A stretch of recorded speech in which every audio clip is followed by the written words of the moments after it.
Bienvenue sur la chaîne cyberespace transintentionnel Kezaku. Voici notre deuxième vidéo qui va faire le lien avec le cyberespace et le domaine cinématographique.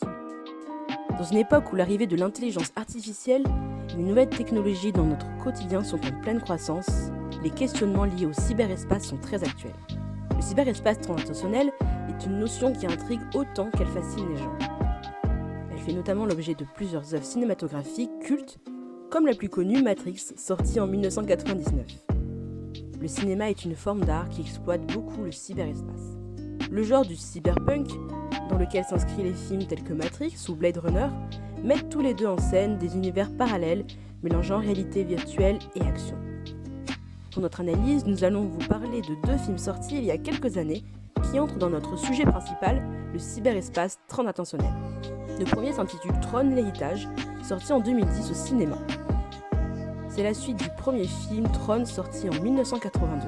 Ce dernier racontait l'histoire de Kevin Kline, le meilleur développeur de jeux vidéo au monde, qui a été aspiré dans le jeu vidéo qu'il avait lui-même créé, qui s'appelle Krieg. C'est 20 ans plus tard, alors que son fils, Sam Flynn, enquête sur la disparition mystérieuse de son père, que commence Tron, l'héritage. Dans le monde numérique où Sam Flynn va lui aussi être aspiré, on découvre un univers très caractéristique numérique. Les images sont très sombres, les seules couleurs qui sont représentées dans le monde numérique sont le bleu et le rouge, qui peuvent d'ailleurs faire penser aux lumières du bouton on-off.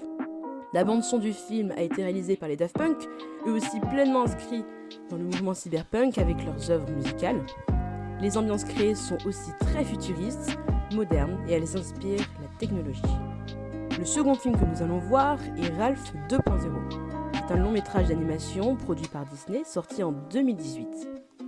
C'est la suite de Les Mondes de Ralph, sorti en 2012, dans lequel on pouvait voir l'espace derrière les écrans des jeux d'arcade, où tous les personnages des différents jeux interagissent entre eux, au-delà d'être seulement reliés par des fils électriques. Dans le second volume, les deux personnages principaux sont par accident envoyés dans l'internet et découvrent alors un monde aux particularités infinies qui ne s'arrête pas seulement qu'à des fils d'alimentation. Tout au long de leur périple au sein de l'internet, les applications et sites web que nous avons l'habitude d'utiliser, comme WhatsApp, Facebook ou encore YouTube ou eBay, ont été personnifiés. Par exemple, le personnage un tantinet agaçant qui représente les pop-up, le bibliothécaire qui personnalise la plateforme Wikipédia, ou encore le parasite qui hack le système. Pour conclure, on peut voir que le cyberespace continue de fasciner les générations et inspire différents domaines artistiques, tels que le cinéma par exemple. Et en même temps, nous constatons qu'il continue à s'étendre.